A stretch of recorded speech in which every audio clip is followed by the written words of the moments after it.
कि दरिया अब तेरी खैर नहीं, बूंदों ने बगावत कर ली है, नादान समझ बुज़दिल लहरों ने बगावत कर ली है, हम परवाने हैं मौत समा, मरने का किसको खौफ यहाँ, रे तलवार तुझको झुकना होगा, गर्दन ने बगावत कर ली है, कि रे तलवार तुझको झुकना होगा, गर्दन ने बगावत कर ली है। यदि इस बार केंद्र सरकार ने बगावत की तो आर या पार की लड़ाई केंद्र सरकार से लड़ी जाएगी, चाहे वो किसी भी मामला तक हो, चाहे हमें अपनी कुर्बानियां देना पड़े, लेकिन वक्फ बोर्ड के में अगर संशोधन होता है और वक्फ की प्रॉपर्टी को कम दिखाया जाता है तो इसके खिलाफ खुल करके सड़क पर हम लोग केंद्र सरकार के खिलाफ लड़ेंगे। द रिपब्लिकन टाइम्स, खबर ही नहीं विश्लेषण भी। सलाम, नमस्कार, सत श्री अकाल। आप देख रहे हैं रिपब्लिकन टाइम्स में रजूर रहमान। कहते हैं विकसित देश की पहचान होती है जिस देश में विकास के मुद्दे पर, स्वास्थ्य के मुद्दे पर, शिक्षा के मुद्दे पर डिस्कशन होता है, मुद्दा बनता है ये सब इशू, उससे पता चलता है कि ये विकसित देश है और विकास की ओर अग्रसर है। लेकिन जिस देश में धर्मवाद, जातिवाद मुद्दा बना दिया जाए, ये अपने आप में शर्मनाक बात है। खास करके जब से 2014 के बाद से देश में भाजपा की सरकार बनी है, धार्मिक मुद्दे विकास के मुद्दे से अव्वल चल रहे हैं और इसमें दिन ब दिन बढ़ोतरी होती जा रही है, जो कहीं ना कहीं देश में एक अराजकता का माहौल कह लीजिए। कहीं आप देखते होंगे कि कहीं किसी मुद्दे को लेकर किसी को कोई मार देता है, मॉब लिंचिंग हो जाती है। अभी हाल ही इस इलेक्शन के बाद देख लीजिए खुलेआम कई मंचों से किस तरह से एक समुदाय विशेष को टारगेट करने को लेकर साजिशें चल रही है। अभी केंद्र सरकार के द्वारा वक्फ बोर्ड का संशोधन बिल का एक प्रस्ताव लाने की कोशिश की गई। फिलहाल अभी उस पर मंथन चल रहा है, विपक्ष द्वारा काफ़ी पुरजोर तरीके से उसकी मुखालफत की गई है। लेकिन ये मामला देश भर में काफ़ी डिस्कशन का मुद्दा बन गया है, जो कि नहीं बनना चाहिए, विकास का मुद्दा बनना चाहिए, लेकिन ये हिंदू मुस्लिम का मुद्दा बन गया है। सवाल पैदा होता है कि किसी भी धार्मिक चीज़ों में सरकार की दखल अंदाजी क्यों?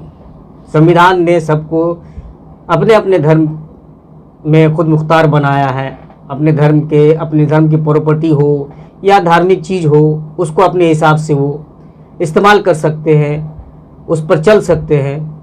लेकिन जो दिख रहा है उसमें सरकार की मंशा कुछ ठीक नहीं दिख रही है। इन सभी बातों पर बात करने के लिए हमारे साथ मौजूद है आज हमारे स्टूडियो में भीम आर्मी के बिहार स्टेट के प्रदेश नेता हैं अबूजर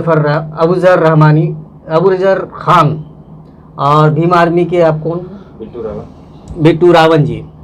ये जो संशोधन बिल पे जो डिस्कशन हो रहा है, लाने की कोशिश की जा रही है, इसको आप किस नज़रिया से देखते हैं?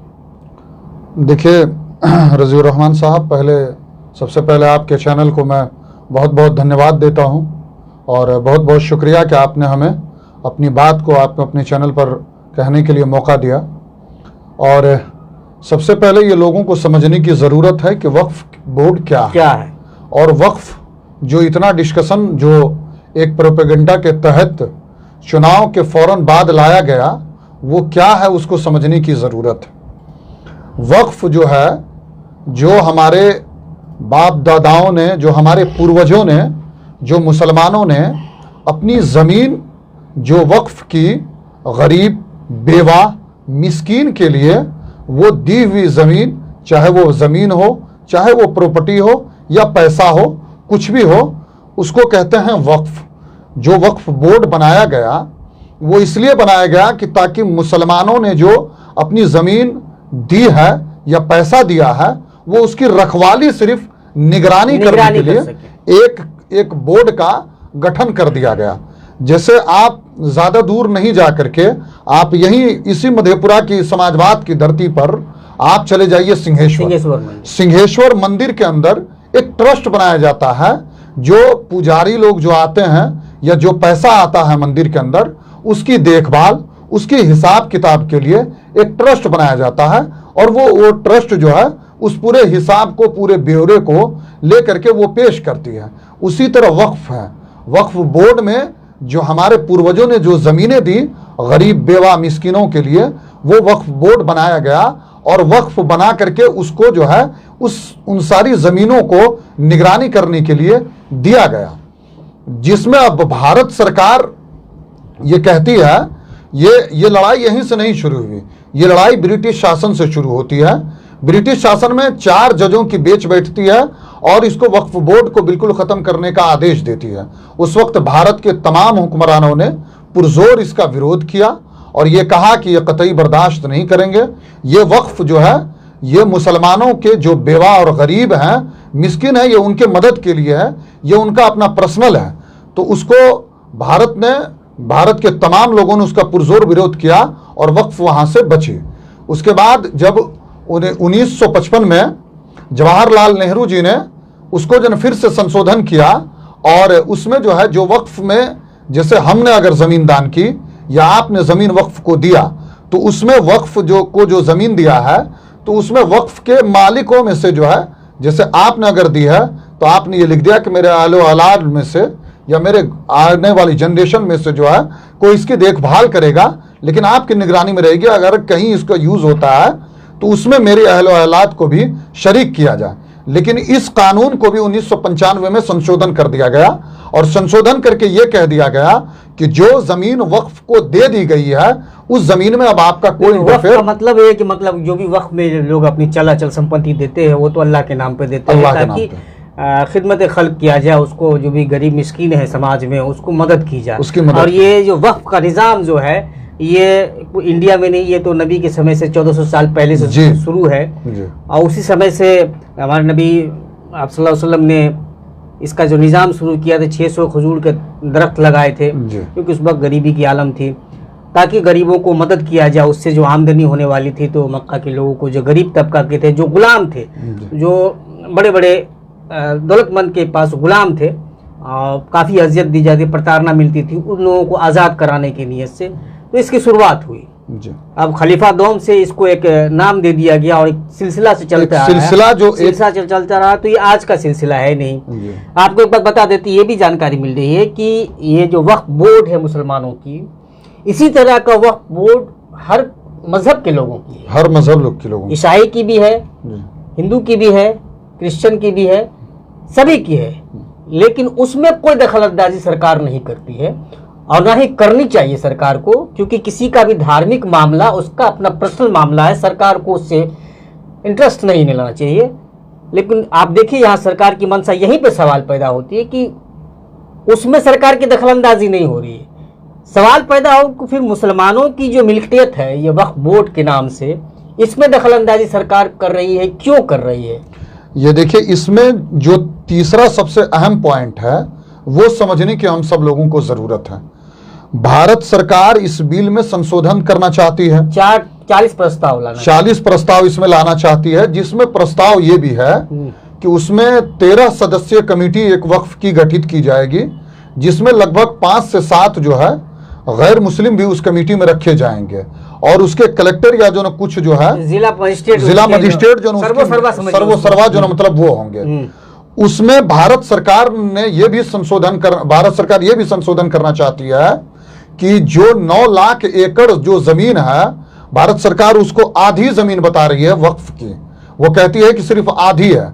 जैसे पूर्वजों में ये था कि आपने ये कह दिया कि ये जमीन हमने वक्फ को दे दी, और ज़बानी तरीके से आपने उसको दे दिया वक्फ को। उस ज़माने में उतनी जो ना मतलब लिखा पढ़ी का तो ये नहीं था। वक्फ को कह करके जो ज़मीन दान दे दी गई, उसको भारत सरकार ये कह रही है कि ये ज़मीन वक्फ की नहीं है, यानी आधी से भी कम ज़मीन जो है वो वक्फ की बता रही है भारत सरकार। अब यहीं से भारत सरकार की मंशा साफ हो जाती है। आप पहले उसको ये देखिए कि उसके अहल औलाद में से कोई उस ज़मीन पर ऑब्जेक्शन कर रहा है क्या कि ये ज़मीन हमारे बाप दादाओं ने वक्फ को नहीं दी है। ऐसा तो कहीं नहीं दिखा कि वक्फ की ज़मीन पर किसी ने कहा कि ये ज़मीन हमारे बाप दादाओं के और उन्होंने दान नहीं दिया है, उन्होंने वक्फ नहीं किया है ज़मीन का। ऐसा नहीं है। तो भारत सरकार ये दिखाना चाहती है कि आप इस देश में मुसलमानों को यह साबित करना चाहती है कि आप इस देश में दोम दर्जे के नागरिक हैं, अव्वल दर्जे के नागरिक नहीं हैं। वक्फ अभी एक तरफ से वक्फ को ला करके ये भारत सरकार हम लोगों को ये दिखा रही है, चुनाव के तुरंत बाद वक्फ से ही शुरुआत करने की क्यों चुनाव जरूरत से पड़ी? सबक नहीं ली केंद्र सरकार, जो बीजेपी पार्टी है वो सबक नहीं, जबकि हिंदुस्तान की पब्लिक ने, जनता ने इस बार जो मैंडेट दिया वो सबक लेने वाला मैंडेट था। किसी को भी बहुमत नहीं दिया, बैसाखी के सहारे पे सब कुछ हुआ। दो पहियों पर सरकार चल रही है हाँ। भारत की। तो इससे भी सबक लेना चाहिए। हमको लगता है यही जो रिजल्ट आया, इससे सरकार घबरा गई है। रिजल्ट से आप देखिए, मैं बता रहा हूं ना कि 2014 के बाद से मुसलमानों को इस देश में एहसास कमतरी का हमेशा शिकार बनाया गया और ये बताया गया कि आप इस देश में दोम दर्जे के नागरिक हैं। लेकिन माननीय प्रधानमंत्री को यह जानना चाहिए कि इस देश की आजादी में 60% हिस्सा मुसलमानों का है जो कुर्बानी दी है। आप आज भी हमारी तारीख गवाह है कि कश्मीरी गेट से लेकर के पूरा भारत में और लाहौर तक जितनी भी दरख्त थी, उन सारे दरख्तों पर अगर किसी के सर कटे हुए थे तो वो मुसलमानों के सर कटे हुए थे। हमारी जितनी भागीदारी आपकी है, इस देश में हम लोग बाई चॉइस हैं, किसी के कहने से नहीं है।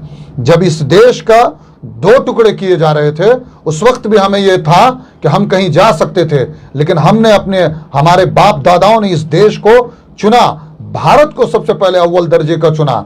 और आज भी हमें याद है, हम लोग हमारे पूर्वजों ने ये बताई है कि ये देश जितना सबका है उतना हमारा भी है, क्योंकि इस देश में कुर्बानियां उतनी हमारी भी है। आज संविधान में भी हक दिया है, सबको बराबर का हक दिया है। आप क्या कह देंगे? अभी तक मेरे ख्याल से आप समझ गए होंगे वक्फ बोर्ड क्या है। आप फिर एक बार बता देते हैं कि वक्फ एक कोई भी आदमी अपने जिस भी धर्म को मानते हो, ईश्वर को मानते हो, खुदा को मानते हो, अल्लाह को मानते हो, उसके नाम पर अपनी प्रॉपर्टी गरीबों की मदद के लिए, लाचारों की मदद के लिए दान कर देते हैं।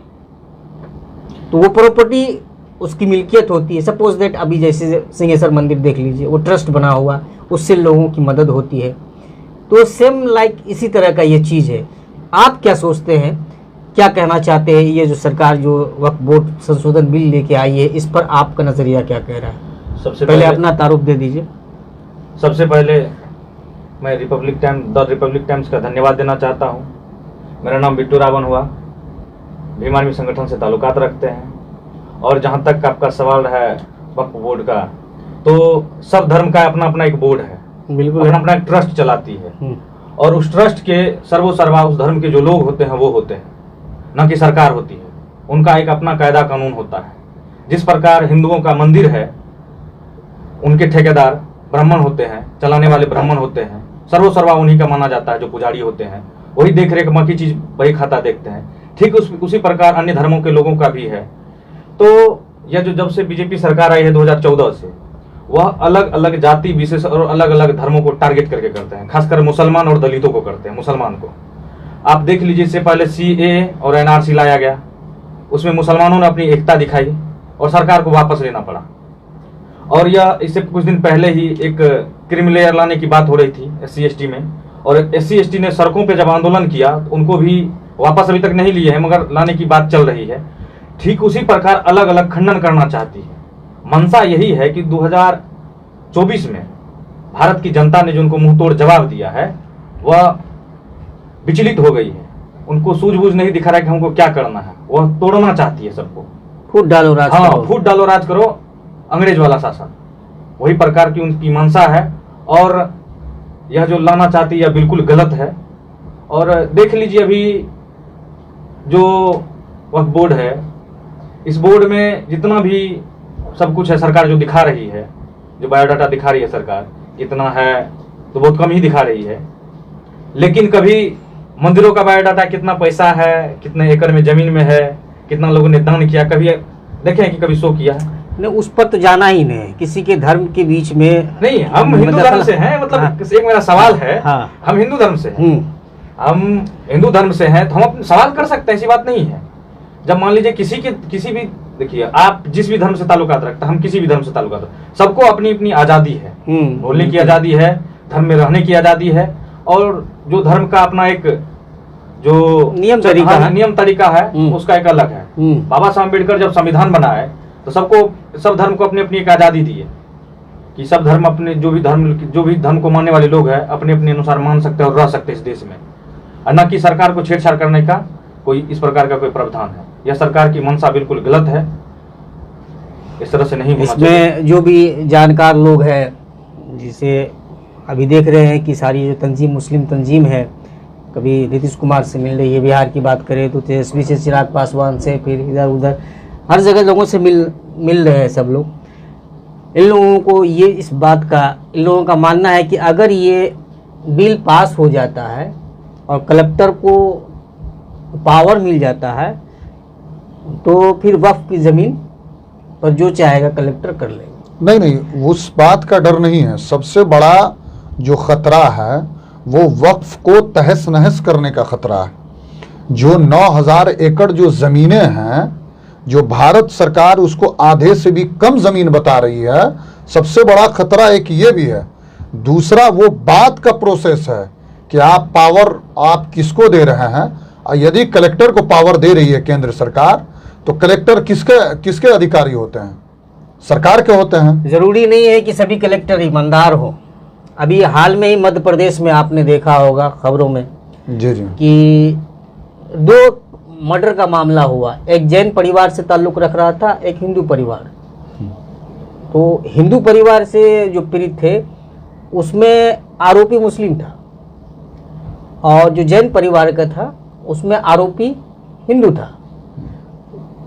जब उस पर बुलडोजर चला, जो मुस्लिम आरोपी था, तो ये सवाल ये जो पीड़ित थे, बाज़ाब्ता खबर में चली है, उसने फ़ोन किया कलेक्टर को, तो उन्होंने कहा कि हम सिर्फ मुसलमानों, ये मुस्लिम नहीं ना है, हम मुसलमानों के घरों पर ही बुलडोजर चलाएंगे। एक ज़िला मजिस्ट्रेट, एक डीएम का एक लैंग्वेज है, तो ऐसी मानसिकता के पदाधिकारी की भी कमी नहीं है। कुछ है ईमानदार जिसके बदौलत उस ओहदे की अहमियत बची हुई, इज्जत बची हुई है। नहीं तो अब कह नहीं सकते कौन किस मानसिकता के लोग हैं। तो जाहिर सी बात है, एक खौफ, एक अंदेशा होना तो लाजमी है लोगों में। अभी आप हाल में देख लीजिए, मध्य प्रदेश में एक और घटना हुई है, जो नबी की शान में गुस्ताखी किए, उसका विरोध प्रदर्शन किए, कुछ पथराव हुआ थाना पे, तो 5 करोड़ की बिल्डिंग को उड़ा दिया। जो भी आरोपी थे सबके घरों पर बुलडोजर चला दिया। सेम घटना झारखंड में हुई है। नहीं, मैंने आपसे शुरू में ही ये बात कहा कि जब से भाजपा सरकार आई है तब से उन्होंने मुसलमानों को इस देश में सबसे पहले एहसास कमतरी का तो किस दिशा में सरकार इस देश को ले जाना चाहती है? सरकार इस देश में जो सरकार की जो मंशाएं हैं, वो मंशा सरकार अपनी जाहिर नहीं करना चाहती है। सरकार सबको लपेटना चाहती है, लेकिन बारी बारी से सबको लपेट रही है। लोगों का मानना है कि सबसे पहले मुसलमानों को इस तरह से डिमोरलाइज करके, उसको तबाह बर्बाद करके एक वोट बैंक, अपना सपोर्टर तैयार कर लिया जाए बहुसंख्यक समाज का। अभी आपको कुछ राज्यों में चुनाव होना है, राज्यों का, जिसके मद्देनजर रखते हुए केंद्र सरकार जो है वो अभी सिर्फ मुसलमानों के ऊपर हमलावर करने की कोशिश में है। वो ये दिखाना चाहती है, एक तरफ मुसलमानों के ऊपर हमला कर रही है, दूसरे तरफ सुप्रीम कोर्ट से एक क्रीमियर ला करके उसको वापस लेकर के दलितों की हितैषी बताना चाहती है।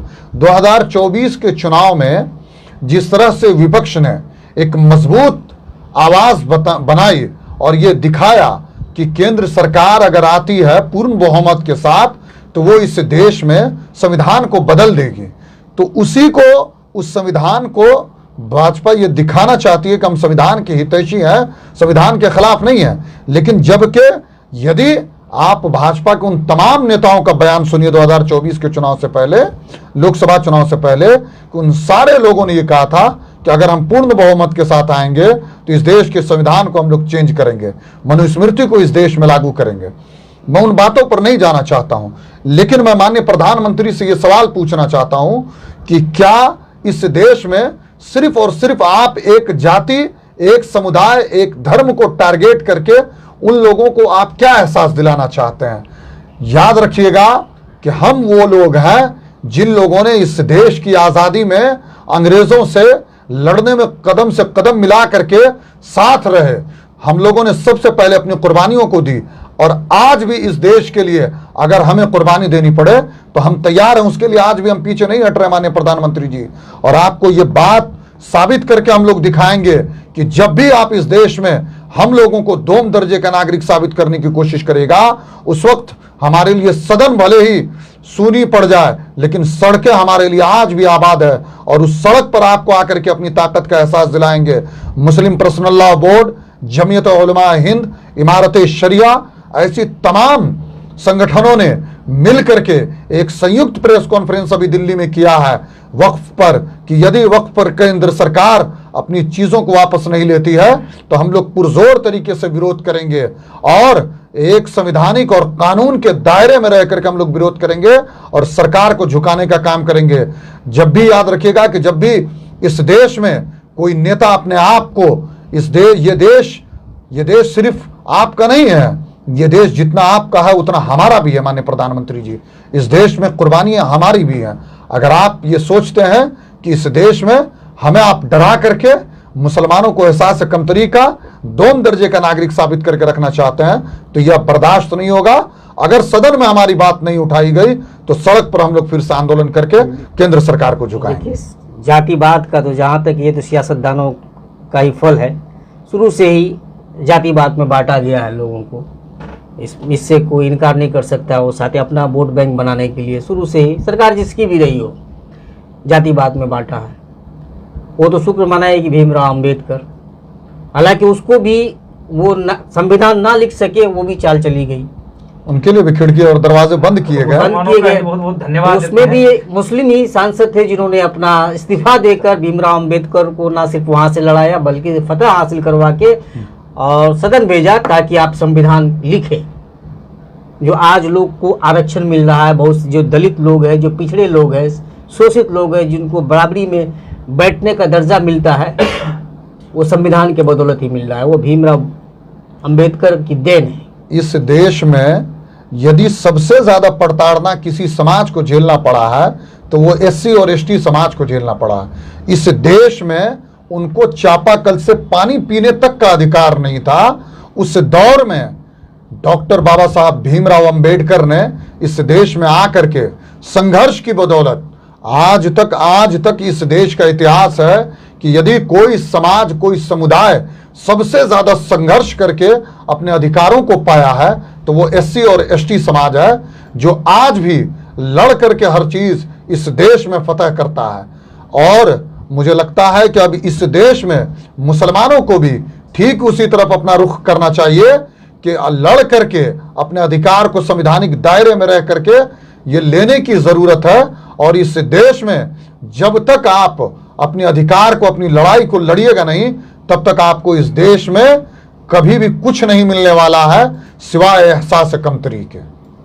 देश तो आज़ाद हो गया है लेकिन सियासतदानों ने फिर भी एक मानसिक रूप से गुलाम बना दिया है। मानसिक गुलामी बना दी गई है इस देश को। अभी देखिए एक मामला और भी सामने आया है कि मुकेश अंबानी का जो घर है वो भी वक्फ बोर्ड की जमीन पे बनी हुई है। जी हाँ, ये मामला बहुत हाईलाइटेड रहा, बहुत दिनों तक इसकी चर्चा हुई और चल रहा है, चर्चा अभी भी इसकी चर्चाएं चल रही हैं कि जो वो आलीशान बिल्डिंग बनी हुई है मुकेश अंबानी की, वो वक्फ के जमीन में बनी हुई है। और इस पे जो है केंद्र सरकार क्या मैं सर्च कर रहा था आज कि क्या जो जमीन में बना हुआ है, क्या उस जमीन का जो है आज तक मुकेश अंबानी जी उसका जो मतलब दे रहे हैं या नहीं दे रहे हैं वक्फ को कुछ हिस्सा, ये भी नहीं अभी तक पता चला है। और आप देखिए इस देश में एक चीज गौर करने वाली है, आपको मैं बता दूं कि अभी 2014 के बाद से आप इस देश में चाहे नासिर जुनैद का मामला हो या जो मतलब तबरेज अंसारी का मामला हो, जितने भी मुसलमानों की मॉब लिंचिंग हुई है, क्या उसमें उन तमाम मुसलमानों की भागीदारी वक्फ बोर्ड ने नहीं की है?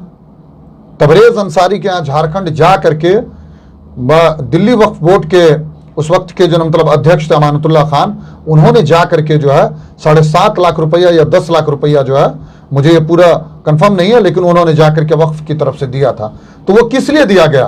वो मुसलमानों के अधिकार थे ना, वो मुसलमानों की ज़मीन जो हमारे बाप दादाओं ने, हमारे लोगों ने छोड़ करके गए, वो उसी ट्रस्ट में से तो उठा करके उनको दिया गया। आज उनकी नहीं कुछ हो सका, लेकिन पशुपालन के लिए कुछ तो तबरेज़ अंसारी के फैमिली को ये दिया गया। तो आप अगर हमारे अधिकारों को छीन लेंगे, हमारी केंद्र सरकार की सीधी नीति यह है कि जो वक्फ की ज़मीन है उसको हड़प लिया जाए, उसको अपने अंडर में कर लिया जाए, लेकिन ये हम होने नहीं देंगे। आप बताइए बिट्टू रावल जी कि ये मंशा देश को किस दिशा में ले जाएगी? देखिए, सबसे पहले ये जो भाजपा की सरकार है 2014 से आई है और खासकर मुसलमानों को ही टारगेट करती है, उसके बाद दलितों को। आप देख लीजिए, कहीं भी घटना यदि कोई हिंदू और मतलब मुसलमानों में होती है, चाहे हिंदू में सब कैटेगरीज है, SC ST OBC बाकी है, यदि SC के साथ कोई मुसलमान के घटना करते तो वह राइट हिंदू मुस्लिम हो जाता है वहाँ पे। यह भाजपा के द्वारा 2014 के बाद आई है, ऐसा राइट हुआ है। यदि वही घटना एक दलित और एक क्या कहते हैं कोई फॉरवर्ड कर देता है तो वह हिंदू हिंदू की नहीं होती है, वह जाति की हो जाती है। ऐसी मानसिकता हमेशा उसके अंदर है, भाजपा के अंदर है। यह मानसिकता उनकी नहीं है, वह RSS की मानसिकता है। वह शुरुआत से ही देश की आजादी में RSS का कोई योगदान नहीं रहा है। मगर अभी देख लीजिए, कोई भी ऐसा बड़ा मंच हो, वहां RSS के प्रमुख, वहां देखिए उनका कुर्सी एक अलग मिलेगा आपको। RSS को बनाया किसने? RSS को तो क्या कहें, कांग्रेस उनकी जननी है। उसमें अंग्रेज का भी बहुत बड़ा रोल है। अंग्रेज और कांग्रेस की ही बहुत बड़ा योगदान रहा है। अभी यदि कहा जाए कि जिस दिशा में कांग्रेस ने एक संगठन बनाए और अंग्रेजों के द्वारा बनाया गया RSS 1925 में, उनका जो था कि जिस हिसाब से चलना चाहिए उस हिसाब से RSS चला रही थी। कांग्रेस उस हिसाब से हुआ कि 1947 के बाद जब संविधान लागू हुई 1951 में, 1950 में, तो जिस हिसाब से कांग्रेस को चलना चाहिए RSS के हिसाब से, वह उस हिसाब से कांग्रेस नहीं चल रही थी। एक सामाजिक दृष्टिकोण से कांग्रेस चलने लगी, तो यह उनको अच्छा नहीं लगा। वह एक अलग राजनीतिक दल बनाए भाजपा के नाम से, और वो उसे जो है अपने कंट्रोल में हमेशा शुरुआत से चलाते आ रहे हैं। अभी देख लीजिए, और जितने भी वरिष्ठ लोग हैं, वरिष्ठ नेता हैं भाजपा के, सब RSS के निकले हुए। हाँ, निकले हुए हैं।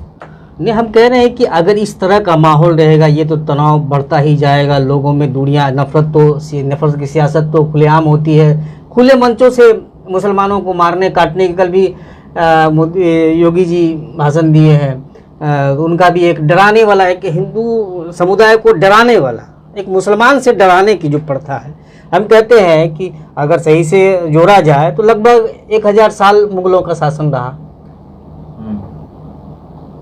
उस वक्त भी भारत में बहुसंख्यक हिंदू ही थे, आज भी हिंदू ही है।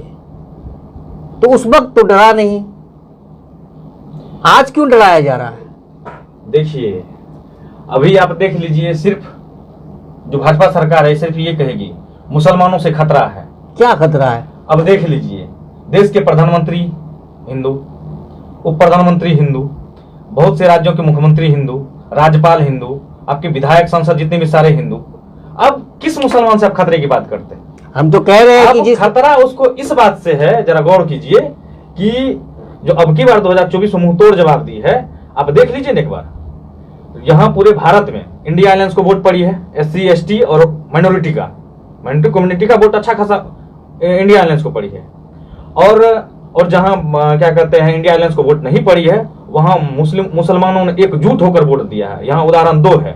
पहला नगीना आप देख लीजिए, एक जुबान जो मुस्लिम दे देते हैं मुसलमान, चंद्रशेखर आजाद को देख लीजिए, जुबान दे दिए कि हम आपको जिता के भेजेंगे संसद में, वहां दिए। यहाँ देख लीजिए पप्पू यादव को जिता के भेजे। वह उनको एकता पसंद नहीं है भाजपा को। वह SC ST और माइनॉरिटी की जो एकता है वह सड़कों पे भी दिखती है कभी कभी, वह एकता उनको खलती नहीं। उनको चाहती है कि विखंडित करके और किस तरह हम अपने और आकर्षित करें। उदाहरण के लिए हमारे अफजल भाई बोल ही दिए हैं कि क्रिमिनल लाए हैं, फिर उनको वापस करेंगे, दलित को लगेगा कि हमारे हितैषी है, इससे उनका वोट बैंक बढ़ेगा। मगर ऐसा दलित बेवकूफ भी नहीं। मकसद 2 अप्रैल भी हमको याद है, मकसद दूसरा है, मकसद कुछ और है उनका। इससे पहले, चुनाव से पहले आप देख लीजिए ना। लेकिन आप देखिएगा कि आज भी जानकारी का अभाव, घोर अभाव है।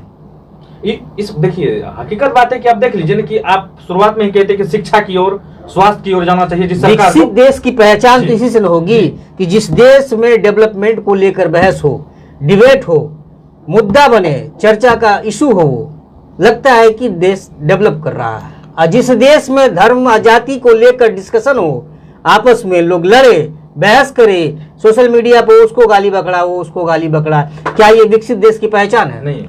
अभी नहीं, मैं आपको एक चीज बताना चाहूंगा। प्रधानमंत्री अपने खुले मन से कहते हैं कि कपड़ों से पहचान करो।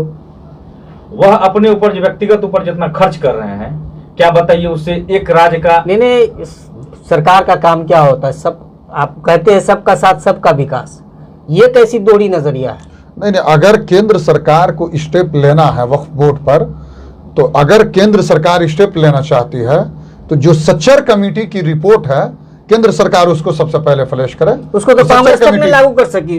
कांग्रेस जिस काम को नहीं किया है, मैं माननीय प्रधानमंत्री को कहता हूं कि आप उस सच्चर कमेटी की रिपोर्ट को पेश करिए कि इस देश में मुसलमानों के क्या हाल है। तब तो गड़बड़ा जाएगा उसका वोट बैंक। उसमें तो साफ लिखा हुआ है कि मुसलमानों की हालत जो है सबका साथ, वो दलितों से बदतर है, वो उससे भी गए गुजरे। नहीं तो सबका साथ सबका विकास का फिर आप बात कैसे कर सकते हैं? फिर आप ये कहिए कि मैं इस देश में अल्पसंख्यकों का प्रधानमंत्री नहीं हूं।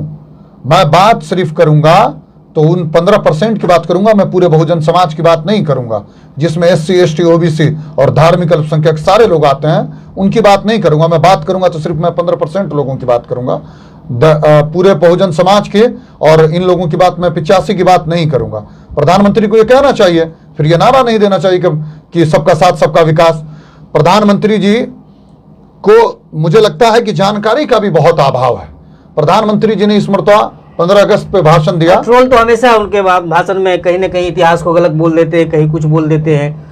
अभी जैसे सरदार वल्लभ भाई पटेल की बात कर रहे थे कि उस वक्त उनको बनाना चाहिए प्रधानमंत्री, जबकि उनसे पहले ही उनकी मौत हो चुकी थी। बिरसा मुंडा जी का उन्होंने इतिहास गलत बताया। उनकी मौत हो चुकी थी जब पहली सरकार बनी, उनसे पहले उनकी मौत हो चुकी थी। तो फिर भाई उसका सवाल ही पैदा नहीं होता है कि प्रधानमंत्री बने। नहीं, बिरसा मुंडा जी का इतिहास जो है, माननीय प्रधानमंत्री ने दिल्ली के लाल किले से जो ने गलत बताया। बिरसा मुंडा जी का इतिहास बताया कि 1857 में बिरसा मुंडा जी ने ST समाज से होकर के जो है एक बड़ी लड़ाई अंग्रेजों से छोड़ी, जबकि बिरसा मुंडा जी की पैदाइश 1875 में है। माननीय प्रधानमंत्री जी को ये पता ही नहीं है। वो तो जहां जाते कहते हमारा इससे बहुत करीबी रिश्ता है, जिस समाज में जाते करीबी जाते हैं। आप देखिए कि हकीकत बात यह है कि वह जितने भी बहुजन महापुरुष, जितने भी बहुजन महापुरुष है, SC, ST, OBC और माइनॉरिटी जितने भी महापुरुष, उनको पढ़े नहीं, सिर्फ देखते हैं और उन गलत सलत बयान देते हैं। वो अपने पूर्वजों के इतिहास को अच्छी तरह जानते हैं, उसमें कोई संदेह नहीं है। RSS वाले और भाजपा वाले जो भी लोग हैं, अपने पूर्वजों का इतिहास भली भांति जानते हैं। अब नहीं स्कूलों में पढ़ाया जाएगा बहुजन महापुरुषों को, चाहे बाबा साहब अम्बेडकर को देख लीजिए, विश्व रत्न है, उनको यहाँ पढ़ाया नहीं जाता है। जिसमें यहाँ शिक्षा की बात करते हैं, शिक्षा में देखिए कितना GST लागू कर दिया। शिक्षा में खाने पीने पर GST लागू है। इससे ये तो पता चलता है जब आप खाने पीने के सामान पे GST लगा दिए हैं तो देश फिर विकसित देश कैसे हो गया? देखिए जब गुरु कैसे कर दिया? देखिए जब हमारे समाज में शिक्षा ही नहीं रहेगा तो सवाल कौन करेगा? अभी जब शिक्षा है तभी तो हम लोग यहाँ बैठ के डिबेट कर रहे हैं। देखिए ईमानदारी से तो किसी भी सरकार ने शिक्षा पे काम नहीं किया, कोई नहीं किया। चाहते हैं सियासतदान की लोग अशिक्षित रहे ताकि सवाल ना कर सके, और इस तरह से जो पॉलिसी आप देख लीजिए, इस तरह से लोग अपने पेट को भरने के लिए दिन भर परेशान रहे कि सरकार के किसी भी चीज पर ध्यान ना जाए, वो उसी में परेशान रहे, उलझ के रहे। और शिक्षा नहीं होगा तो प्रधानमंत्री जी ने आज तक 2014 के बाद से जो उनका तीसरा टर्म है, कभी उन्होंने किसी मंच से ये कहा हो कि आज इस देश में हम इस समाज के, इस वर्ग के, इस धर्म के हम जो विकास की बात कर रहे हो, उन्होंने कभी नहीं किया है। कभी माननीय प्रधानमंत्री ने अपनी विकास के ऊपर कोई जोरदार भाषण इस देश में कभी नहीं दिया है। आप उनके इतिहास को उठा करके देखिए कि हमने इस देश में इतने % युवाओं को रोजगार दिया, हमने इस देश में इतनी फैक्ट्रियां लगाई, कभी नहीं। महंगाई के नाम पर सत्ता में आए, बोलते थे कांग्रेस की सरकार को पता नहीं डॉलर गिर रहा है, सरकार को आता नहीं है बचाने के लिए। अभी आप देख लीजिए ना, अभी क्या हालत है, फिर कितना बजट पेश हुआ, उसमें देख ही लिए क्या हालात है बजट का। टीचरों के अकाउंट से 57 हजार रुपये जो रिटायर्ड टीचर हैं उनके अकाउंट से काटा जा रहा है। केंद्र सरकार काटी है। आज मैं बैंक गया तो मुझे उसमें से कुछ टीचरों ने शिकायत की, जो रिटायर्ड टीचर हैं, कि देखो बेटा हमारा जो है पेंशन का पैसा वो केंद्र सरकार ने काटा है 57 हजार रुपया। और किस लिए काटा है? वो इस देश का जो है जो बजट पेश कर रही है वो अगली बार के बजट के लिए जो है उस अभी से जो है 57 हजार रुपये अकाउंट से काट लिए गए। किसी के 55 हजार, किसी के 56 हजार, किसी के 57 हजार, इस तरह करके जो है उनके जो मतलब काटे गए हैं। और अभी बैंक वालों ने बताया है कि आप जो है इस पर जाकर के केस लड़िए, इस पर आप केस करेंगे तब उसके बाद ही हम लोग कुछ कर पाएंगे, हमारे हाथ में कुछ नहीं है। माननीय प्रधानमंत्री जी इस देश में 15 अगस्त के दिन जहां पर सबका साथ सबका विकास की बात करते हैं, किसी जाति और समुदाय के विकास की बात नहीं कर करके यूनिफॉर्म सिविल कोड पर बात करते हैं। क्या एहसास दिलाना चाहते हैं इस देश में? आप क्या बताना चाहते हैं कि इस देश में लोग जो है कमजोर हो गए? क्या बहुजनों की आवाज उठनी अब बंद हो गई है? 2024 लोकसभा का चुनाव माननीय प्रधानमंत्री जी आपके लिए एक सबक है कि आप बहुमत के आंकड़े तक नहीं पहुंचे। 400 पार का नारा आप दिया करते थे हर मंच से, इस बार 400 पार, इस बार 400 पार, लेकिन आप 400 पार का नारा नहीं पहुंच पाए वहां तक। आप 240 पर अटक करके रह गए। दो पहियों पर सरकार चल रही है। जिस दिन नीतीश जी और नायडू जी फिसले उस दिन आपकी सरकार गिर जाएगी। अच्छा, मान लीजिए सरकार इस बिल को लेकर अडिग हो गई, पारित हो गया, फिर क्या होगा? नहीं, इसका अगर सदन में आप इसको पारित कर सकते हैं तो सड़कें हमारे लिए सुनी नहीं है। सड़क से हम लोग हर एक लड़ाई को लड़ेंगे और पुरजोर तरीके से जो भी डिसीजन लिया जाएगा हमारे नेता माननीय चंद्रशेखर आजाद जी की तरफ से, उसके खिलाफ हम लोग पुरजोर आंदोलन करेंगे। और 11 को नेक्स्ट मंथ में 11 सितंबर को आंदोलन रखा गया है। माननीय चंद्रशेखर आजाद जी ने उसमें वक्फ बोर्ड का भी एक बड़ा मुद्दे को ऐड किया है कि वक्फ बोर्ड पर भी केंद्र सरकार को ये जो बिल आ रही है उसको वापस लेना चाहिए। वक्फ एक मुसलमानों का मामला है, वो उनका अपना मामला है, जातीय मामला है, उसमें हस्तक्षेप नहीं करना चाहिए। उसको ऐड किया 11 सितंबर को, जो दिल्ली में हमारा प्रदर्शन होने वाला है 11 सितंबर को। आप भी कुछ बोलना चाहते हैं? हाँ, एक चीज सबसे पहले, इस देश में कहने शिक्षा पे कोई भी सरकार आई काम नहीं की है। हम सिर्फ 2 ही सरकार आई है, भाजपा और कांग्रेस। दोनों सरकार के प्रधानमंत्री कौन कौन रहे हैं? बहुजन के कोई भी रहे हैं? नहीं रहे हैं। वो प्रधानमंत्री रहे हैं, राष्ट्रपति रहे हैं। इस देश के सर्वा राष्ट्रपति होते हैं, देश को अपने हिसाब से चलाते हैं। नहीं एससी के रहे हैं, नहीं एसटी के, नहीं ओबीसी के, माइनॉरिटी तो बिल्कुल भी। आज तक मुसलमान नहीं बने कोई प्रधानमंत्री, एससी एसटी तो बने ही नहीं है। और इस देश में हमें विश्वास है जिस दिन मुसलमान प्रधानमंत्री बन गए, कोई एससी समुदाय से प्रधानमंत्री बन गए, किसी एसटी समुदाय से प्रधानमंत्री बन गए, तो सच कहते हैं दिल से, शिक्षा और स्वास्थ्य में बहुत बेहतरीन काम होगा, कोई निस्संदेह। अब देख लीजिए कि जिस भी राज्य में एसटी और एससी को कोई मुख्यमंत्री बने हैं तो बेहतरीन तरीका से काम हुआ है समाज के प्रति। जितने साल रहे हैं अच्छे से काम हुआ है। लेकिन इस सरकार को अपनी मंशा बदलनी चाहिए। आप देख लीजिए 273 में सिर्फ उसकी बहुमत है और बात करते हैं 400 की। देश हिंदू मुसलमान से चलेगा? नहीं, बिल्कुल नहीं चलेगा। देश हिंदू कौन है, जरा इस बात को समझिए ना। हम इस पर रोकना चाहेंगे। पहले आपत्तिजनक बात मत कीजिएगा। आपत्तिजनक बात नहीं करना चाहेंगे, सिर्फ किसी भी धर्म के खिलाफ नहीं, धर्म के खिलाफ नहीं। जो विधि व्यवस्था थी उन पे हम जरा सा बात करेंगे। पहले मनुस्मृति लागू थी, उसमें वर्ण विधि व्यवस्था लागू था, न कि कोई धर्म विधि व्यवस्था था। वर्ण विधि व्यवस्था में 4 वर्ण थे, ब्राह्मण, क्षत्रिय, वैश्य, शूद्र। शूद्र में 6743 जाति थी, 6743, जिसको बाबा साहब अम्बेडकर ने संविधान में 4 वर्गों में बांटा। SC, ST, BC1, BC2, OBC में, बाकी जो अल्पसंख्यक है इसमें बांटे। तो इतने वर्गों में बांट के रखे थे। और जब चुनाव की बात आई 1932 के बाद, शायद हमें पूरा डाटा याद नहीं, 1932 के बाद, उसके बाद हिंदू धर्म का बात जिक्र हुई कि सब एक ही है। क्योंकि उनको पता था, जो लोग हैं करने वाले, जाति धर्म में बांटने वाले लोग हैं, उनको पता था कि हमारी जनसंख्या नगण्य है, तो अब तो बहुमत तो चाहिए आपको। तो उस हिसाब से अभी भी कर रहे हैं वही। अभी भी जो तरह से, जिस तरह से धार्मिक टिक्का टिप्पणी कर रहे हैं और राजनीति कर रहे हैं हिंदू मुसलमान की, अभी भी वही कर रहे हैं, वोट बैंक बढ़ाने के लिए कर रहे हैं। उस समय भी उन्होंने वही किया। तो ऐसा नहीं करना चाहिए सरकार को। और जो एक भारतीय हैं, हम लोग भारत के वासी हैं, क्योंकि इस देश की आज़ादी में जितना योगदान मुसलमानों का, क्या कहते हैं, हिंदुओं का रहा है, उतना मुसलमानों का भी रहा है, उतना दलितों का रहा है, आदिवासियों का रहा है, सबका योगदान सबका योगदान रहा है। तो सरकार से, यदि आपके चैनल के माध्यम से सरकार से यही कहना चाहेंगे कि शांतिपूर्ण देश में आपसी भाईचारे बना के रखे, कोई ऐसा माहौल नहीं बनाए जिससे सड़कें जो भर जाए, आपसी माहौल खराब ना करे। इससे होगा क्या? बस भारत सरकार को द रिपब्लिकन टाइम की तरफ से ये चेतावनी देना चाहते हैं एक शेर के माध्यम से कि दरिया अब तेरी खैर नहीं, बूंदों ने बगावत कर ली है, नादान समझ बुज़दिल लहरों ने बगावत कर ली है, हम परवाने हैं मौत समा, मरने का किसको खौफ यहाँ, रे तलवार तुझको झुकना होगा, गर्दन ने बगावत कर ली है, कि रे तलवार तुझको झुकना होगा, गर्दन ने बगावत कर ली है। यदि इस बार केंद्र सरकार ने बगावत की तो आर या पार की लड़ाई केंद्र सरकार से लड़ी जाएगी, चाहे वो किसी भी मामला तक हो, चाहे हमें अपनी कुर्बानियां देना पड़े, लेकिन वक्फ बोर्ड के में अगर संशोधन होता है और वक्फ की प्रॉपर्टी को कम दिखाया जाता है तो इसके खिलाफ खुल करके सड़क पर हम लोग केंद्र सरकार के खिलाफ लड़ेंगे। चलिए, बहुत बहुत शुक्रिया, आप लोग इस डिबेट में शामिल हुए। जो भी लोग इसको देख रहे हैं, आपकी क्या प्रतिक्रिया है? आप भी अपनी प्रतिक्रिया को दीजिए। आज के लिए बस इतना ही।